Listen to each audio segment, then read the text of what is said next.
Tout ce que je mange en une journée en reprise sportive. Ouais, parce que là, c'est la fin de l'été. Pour le coup, pendant ces 2 derniers mois, je me suis entraîné au hasard. Et j'ai fait tous les sports que je voulais faire, j'ai vraiment mélangé. Et pour cette rentrée, je prépare un Aerox et 20 km. Donc il est temps pour moi de me reconcentrer, ça commence par la séance. Avant d'aller à ma séance de sport, je passe chez Monoprix et j'achète des œufs durs. Avec un onigiri au poulet, j'adore ça. Et de la mangue bien mûre si vous. Alors, cette nuit, j'ai dormi 11h30. Je vais pas vous mentir, cet été, ça a été l'un des étés les plus épuisants de ma vie. Mais bon, c'était aussi l'un des meilleurs, donc voilà. Donc il fallait absolument que je dorme pour être en forme aujourd'hui. Eh bien, écoutez, ça s'est ressenti dans mes performances. J'ai commencé la journée avec une session d'Aerox. On a fait des Devil Clean, j'avais une charge de 15 kg dans les deux bras. On devait en faire 5 et enchaîner avec l'ergue de notre choix. Moi, le ski erg, j'adore, donc c'est celui que j'ai pris. C'était pendant 8 minutes, donc dès que t'as fini un tour, tu recommences pendant 8 minutes. Et comme vous pouvez le voir, j'étais plus bas que terre à la fin. Et c'est ce que je viens rechercher tous les jours. Faut savoir qu'à l'accueil du CrossFit, on a un stand Power Sip. C'est Léa qui le tient et en fait, elle fait des smoothies protéinés. J'ai pris un Italian Gangsta. Et en même temps, j'en ai profité pour manger mes œufs durs. Mais vous savez quoi, ils étaient super bons. Parce que moi, j'aime pas les œufs durs qui sont pas assaisonnés, mais là, on dirait qu'il y a un petit truc. Quoi qu'il en soit, j'ai mangé mes 2 œufs et j'ai bu mon shake. D'ailleurs, vous pouvez même passer en acheter. Et ce, même si vous faites pas de CrossFit. Bon, il y a un truc aussi, c'est que quand je reviens de vacances, j'ai jamais trop d'appétit. Parce que comme je mange soit plus ou soit des trucs que j'ai pas l'habitude de manger,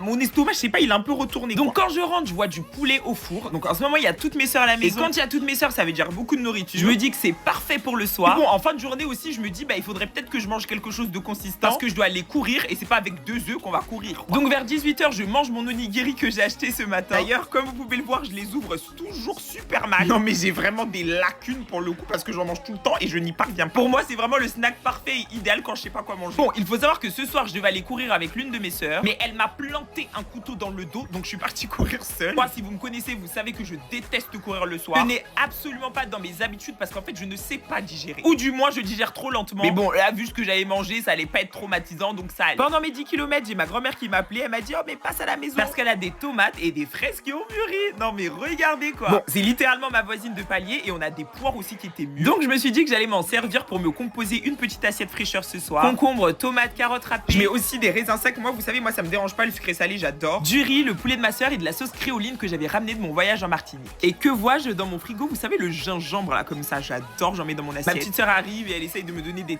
signes d'affection. Alors, moi, faut savoir que je ne suis pas du tout tactile. Enfin, ça dépend avec qui. Et en fait, quand je mangeais, ma petite soeur, elle me racontait que ma grand-mère, elle avait perdu son téléphone dans la benne à ordures. Vous savez, c'est les bennes là, encastrées dans le sol. Elle m'expliquait comment elles ont pu le récupérer. Pour le dessert, je me suis pris un pot comme ça avec du yaourt que j'ai mis. Avec toutes les trouvailles du jour finalement, poire, fraises, mangourou. Tout est bon. Et comme on le dit, l'appétit vient en mangeant. Là encore, un snack que je fais très souvent et que vous devez connaître, peanut butter. Et en ce moment, au lieu de la confiture de fraises, je mets de la confiture de myrtille et de poire. Les deux associations marchent et fonctionnent, je vous le dis. Pendant la dégustation, j'ai une autre de mes sœurs qui m'enquiquine. Et je vous laisse parce que là, on m'embête là.